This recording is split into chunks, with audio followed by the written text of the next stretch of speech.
नमस्कार, बेबाक देख रहे हैं आप। आपके साथ मैं हूं साकिब सुमन। बेबाक में आज फिर हिंदुस्तान की नब्ज को टटोलने की कोशिश हम करने वाले हैं। हिंदुस्तान के सिर यानी कि जम्मू कश्मीर की तरफ आज बेबाकी से आगे बढ़ेंगे। आज आपको बताएंगे कि आखिर किस तरीके से एक बार फिर से अनुच्छेद 370 इसे वापस लाने की एक गुपकार कोशिश की जा रही है। सवाल यही है कि आखिर इसके पीछे की मंशा क्या है, जिसे आज बेबाकी से हम परत दर परत पलटने की कोशिश करेंगे। क्योंकि कहा यही जा रहा है, कैफी आजमी साहब का एक शेर है कि इसको मजहब कहो या सियासत कहो, खुदकुशी का हुनर तुम सिखा तो चले। जी हां, क्या यह पॉलिटिकल पार्टीज के लिए एक ऐसा कदम है जो खुदकुशी की ओर आगे लेकर जाएगा उन्हें? बड़ा सवाल है। शुरुआत करते हैं बेबाक की।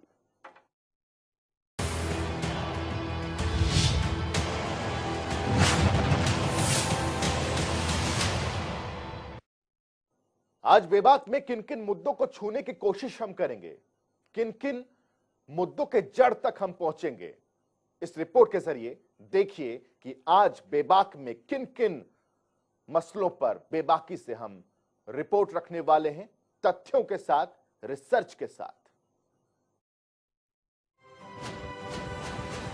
हमारे खास कार्यक्रम बेबाक में एक बार फिर बेबाकी से बात करेंगे और जम्मू कश्मीर में बने गुपकार गठबंधन की हर बारीक बात बताएंगे। तो सबसे पहले हम बात करेंगे जम्मू कश्मीर में गुपकार गठबंधन से कांग्रेस का क्या नाता है। वहीं आपको बताएंगे जम्मू कश्मीर में गुपकार घोषणा को क्यों गुपकार गठबंधन में बदल दिया गया।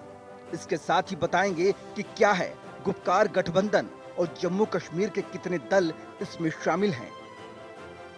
वहीं आपको बताएंगे कि जम्मू कश्मीर से अनुच्छेद 370 और 35A हटने से घाटी में जमीन का कौन सा झमेला शुरू हो गया। हमारा कार्यक्रम बेबाक अपने बेबाक अंदाज के लिए जाना जाता है और हम रोजाना अपने कार्यक्रम बेबाक में ऐसे तमाम मुद्दों पर बेबाकी से हर खबर, ताजा आंकड़ों और कड़ी रिसर्च के साथ पेश करते हैं। तो बने रहिए हमारे साथ और देखते रहिए बेबाक।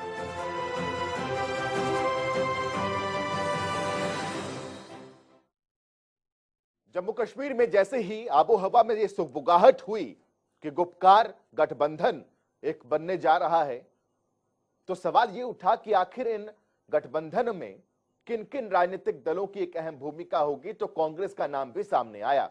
अब सवाल ये है कि कांग्रेस के लिए ये मजबूरी है या ये जरूरी है। देखिए,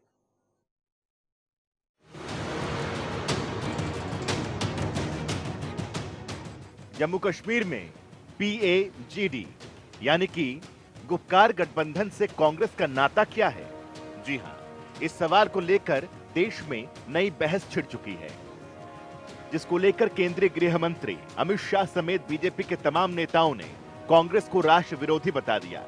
जिसके बाद कांग्रेस को भी जल्द समझ आ गया कि गुपकार गठबंधन से हाथ मिलाकर शायद कोई गलत कदम उठा दिया है, जो भविष्य में बेहद घातक साबित हो सकता है, और कांग्रेस ने खुद को गुपकार गठबंधन से अलग कर लिया।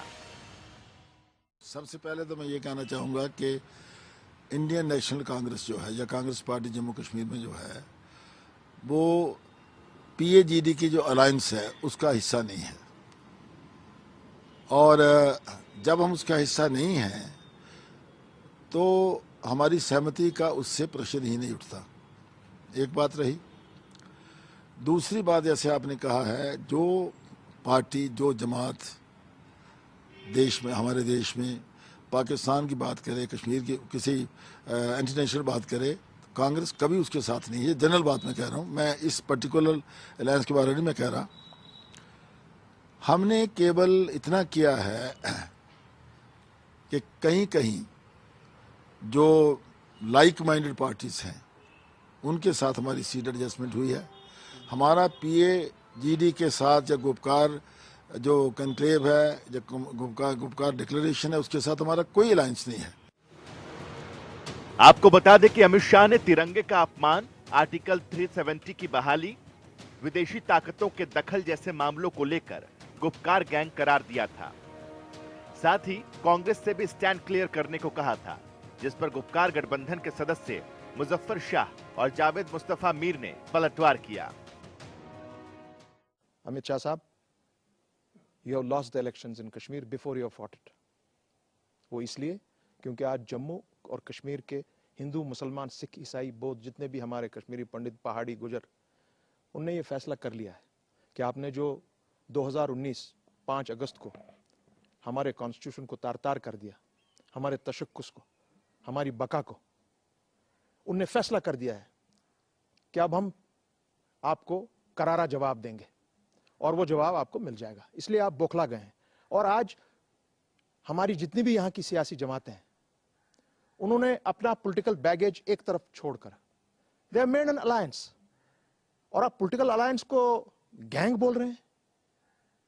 क्या ये डेकॉइट्स का गैंग है? यही लोग तो आपके साथ पार्लियामेंट में हैं। क्या पार्लियामेंट के जो मेंबर आपके साथ हैं, are they a part of a gang? आपको शर्म नहीं आती इस तरह बात करने की? होम मिनिस्टर साहब हैं, उन्होंने ये कहा है कि गुपकार गैंग है। अगर हम किसी पार्टी को, with due respect our politics, हम सब ने जो इलेक्शंस लड़े हैं वो तो हमने गवर्नमेंट ऑफ इंडिया के दायरे में ही लड़े हैं, और आज तक जो हमने इलेक्शंस लड़े हैं वो तो within the constitutional framework of India ही लड़े हैं। अब अगर उनकी अलायंस चल रही है बाहर, एनडीए किसको कहते हैं, वो भी एक अलायंस है ना। अब हम उनको गैंग कहेंगे? Is it fair? ये बात मुझे उनकी सही नहीं लगता है। मुझे नहीं लगता है ये वो जो कोई भी ये बात कह रहा है गुपकार गैंग के बारे में, ये सही नहीं कह रहे हैं, ये बिल्कुल गलत कह रहे हैं। वहीं जम्मू कश्मीर बीजेपी के प्रदेश अध्यक्ष रविंद्र रैना ने कहा कि गुपकार गैंग के किसी देश विरोधी एजेंडे को यहां लागू नहीं होने दिया जाएगा। गुपकार गैंग देश विरोधी गैंग है। पाकिस्तान और चीन के इशारों पर नाचने वाले गुपकार गैंग के नेता जम्मू कश्मीर की जनता के सबसे बड़े दुश्मन हैं। और सबसे बड़ी निंदनीय बात यह है कि कांग्रेस पार्टी भी अब इस गुपकार गैंग का हिस्सा बन चुकी है। यह गुपकार गैंग जम्मू कश्मीर में आतंकवाद, अलगाववाद और पाकिस्तान की मानसिकता को बढ़ाने का काम इस गैंग ने किया है। ये देश के खिलाफ षड्यंत्रकारी लोग हैं जिन्होंने 70 साल जम्मू कश्मीर में राज किया और जम्मू कश्मीर की गरीब जनता को लूटा है। और आज जब ये लोग सत्ता से बाहर हैं तो बिन पानी जैसे मछली तड़पती है ऐसे तड़प रहे हैं। इनके किसी देश विरोधी एजेंडे को हम यहां लागू नहीं होने देंगे। वहीं जम्मू कश्मीर कांग्रेस के प्रदेश अध्यक्ष रविंद्र शर्मा ने ये कहा है कि गुपकार गठबंधन के सदस्य महबूबा मुफ्ती खुद बीजेपी के साथ सत्ता में रही हैं और इस गठबंधन के कई सदस्य बीजेपी के सहयोगी रहे हैं, तो आज वो सभी एंटी नेशनल कैसे हो गए?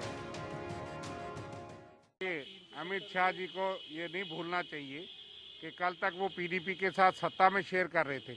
हमने तो इलेक्टोरल जो सीट एडजस्टमेंट कहीं कहीं की है, वो भी पूरी तरह नहीं है, और इलेक्टोरल लाइसेंस अलग चीज़ है, लेकिन पूरा एजेंडा को सपोर्ट करना, वो तो उसके साथ सत्ता में थे और तब वो नेशनलिस्ट थे। आज उनके ओल्ड अलाई महबूबा मुफ्ती जी ने भी उनको कोई जवाब दिया है कि वो जो करे वो सब सही, और अगर कहीं और इलेक्टोरल लाइसेंस हो जाए तो इंटरनेशनल हो जाता है। वहीं बीजेपी नेता शाहनवाज हुसैन ने कहा कि गुपकार गठबंधन को लेकर कांग्रेस पूरे देश में घिर गई है, जिसके बाद कांग्रेस खुद को गुपकार गठबंधन से अलग बता रही है। देखिए, कांग्रेस पार्टी पूरे देश में घिर गई है गुपकार अलायंस के नाम पर। गुपचुप तरीके से कांग्रेस इसमें लगी हुई है। ये गुपकार अलायंस उतना ही बोल रहा है जितनी चाबी कांग्रेस भर रही है। जिस तरह की बयानबाजी गुपकार अलायंस के नेता कर रहे हैं, कांग्रेस उससे अपने आप को अलग नहीं कर सकती। वहीं हरियाणा के गृह मंत्री अनिल विज ने कांग्रेस को देश तोड़ पार्टी बताते हुए कहा कि आजादी के बाद देश को 2 हिस्सों में बांट दिया गया था और उसके बाद जम्मू कश्मीर में अनुच्छेद 370 लागू करके देश से अलग करने की साजिश रची गई और अब गुपकार गैंग के साथ मिलकर कांग्रेस देश विरोधी काम कर रही है। ये देश तोड़क पार्टी है। पहले विभाजन के समय इन्होंने देश को तोड़ा, 2 टुकड़ों में इन्होंने बांटा। फिर कश्मीर में धारा 370 लगाकर ऐसे बीज डाल दिए कि हमारा होते हुए भी वो वहाँ पर हमेशा गुपकर गैंग जैसी तंजीमें काम करती रहीं कि कश्मीर को हमारे से अलग किया जा सके। और अब तो कांग्रेस इनके साथ खुल्लम खुल्ला सामने आ गई है। लेकिन एक बात मैं कह देना चाहता हूं कि भारतीय जनता पार्टी के होते ये अपने मंसूबों में कभी भी कामयाब नहीं हो सकेगी। गुपकार गठबंधन से कांग्रेस का नाता कुछ हो या ना हो, लेकिन जम्मू कश्मीर से अनुच्छेद 370 और 35A हटाने वाले मोदी सरकार के फैसले का विरोध करने वाले क्षेत्रीय दलों के इस गठबंधन का साथ देना भारी न पड़ जाए, क्योंकि गुपकार गठबंधन का हाथ थामने से देश भर में विरोध होता देख कांग्रेस बैकफुट पर आ गई है, या फिर ये कांग्रेस की कोई नई चाल भी हो सकती है। जनता टीवी के लिए अभिषेक सैनी की रिपोर्ट।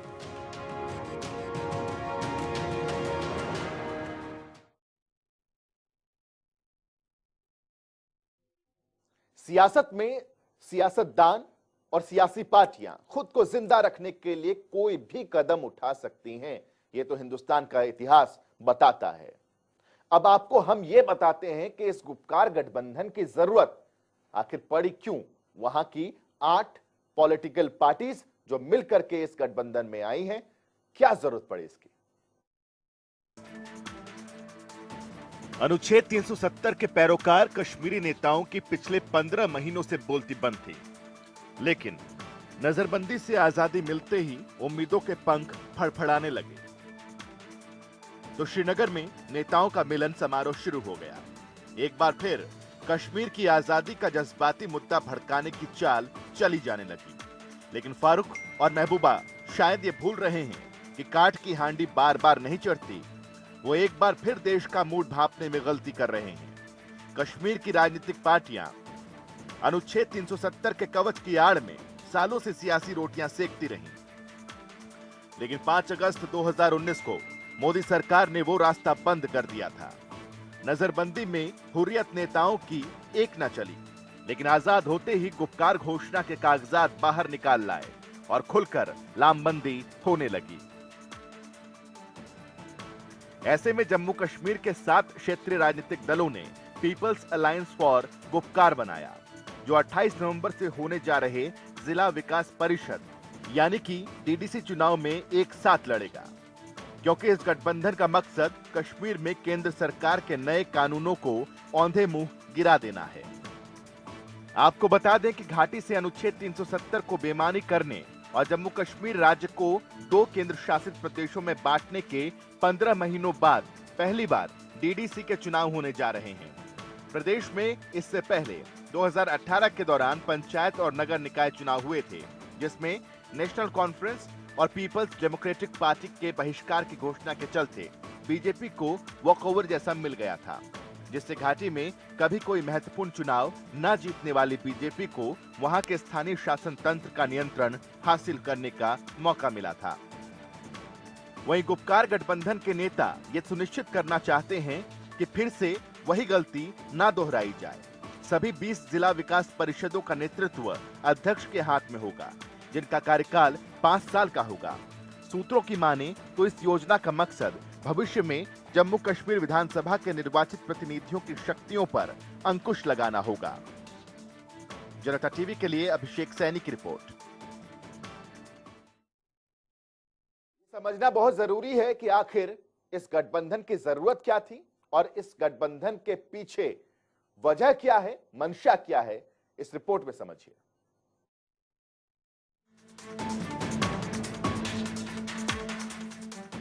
जम्मू कश्मीर में जैसे जैसे सर्द मौसम आ रहा है, वैसे वैसे अनुच्छेद 370 को लेकर राजनीतिक पारा भी चढ़ता जा रहा है। घाटी में अमन चैन के दुश्मन एकजुट होते दिखाई दे रहे हैं। उनका एजेंडा बिल्कुल साफ है कि गुपकार डिक्लेरेशन को आगे बढ़ाया जाए। जम्मू कश्मीर में फारूक अब्दुल्ला, उमर अब्दुल्ला, और फिर महबूबा मुफ्ती की रिहाई के बाद से ही राजनीति शुरू हो गई है।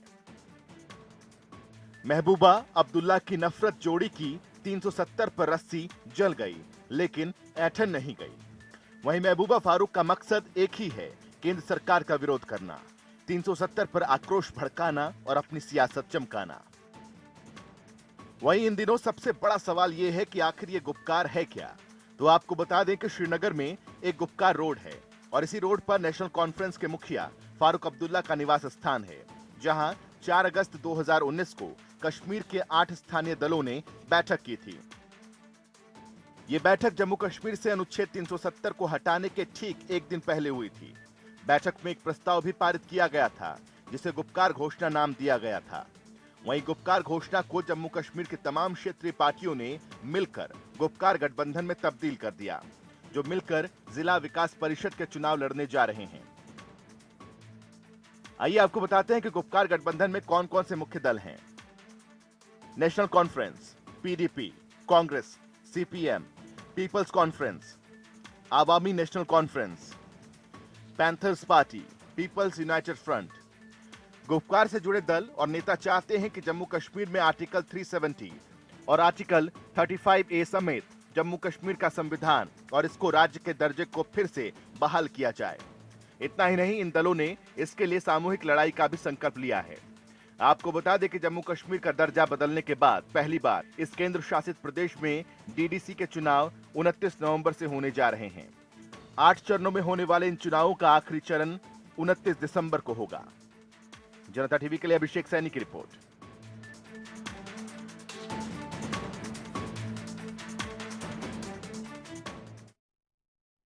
विभाग की टीम जब गुपकार को समझने की कोशिश कर रही थी तो हमारे सामने एक दस्तावेज आया, जिस दस्तावेज में इस गुपकार के पीछे की असल कहानी आई सामने।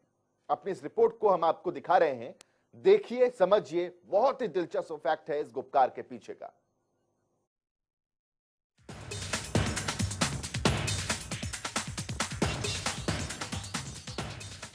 जम्मू कश्मीर में अनुच्छेद 35A और 370 खत्म होने के बाद से जमीन का नया झमेला शुरू हो गया है और नए भूमि कानूनों की वजह से महज घाटी में ही नहीं, सियासी गलियारों में भी बेचैनी है, क्योंकि पिछले दिनों गृह मंत्रालय ने केंद्र शासित क्षेत्र जम्मू कश्मीर पुनर्गठन तीसरा आदेश 2020 जारी कर 12 भूमि कानूनों को निरस्त कर दिया था, जिससे जम्मू कश्मीर व्यवहारिक रूप से सभी भारतीय नागरिकों के लिए खुल गया।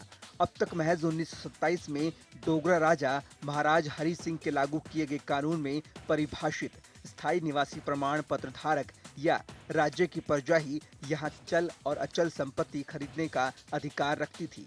उसी राज्य नागरिकता कानून को 1954 में राष्ट्रपति के एक आदेश के माध्यम से संविधान अनुच्छेद 35A में दोहराया गया था, जिसके मुताबिक जम्मू कश्मीर विधायिका को स्थायी निवासी परिभाषित करने की अनुमति दी गई थी। अनुच्छेद 370 के निरस्त होने के साथ ही ये प्रावधान खुद खत्म हो गया।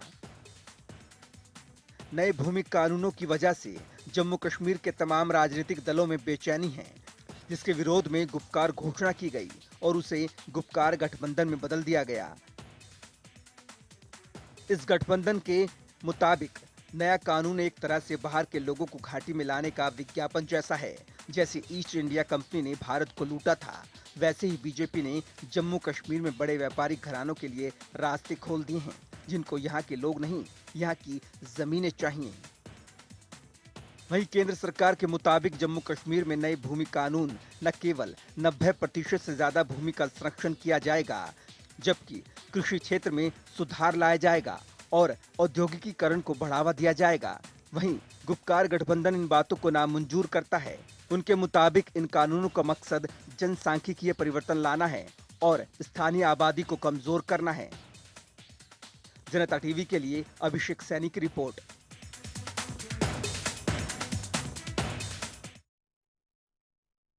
तो इसी के साथ हमारी आज की पेशकश में अभी के लिए बस इतना ही, लेकिन बेबाकी से हम हर मसले को तराशने की कोशिश लगातार जारी रखेंगे। आज के लिए बस इतना ही, दीजिए इजाजत, नमस्कार।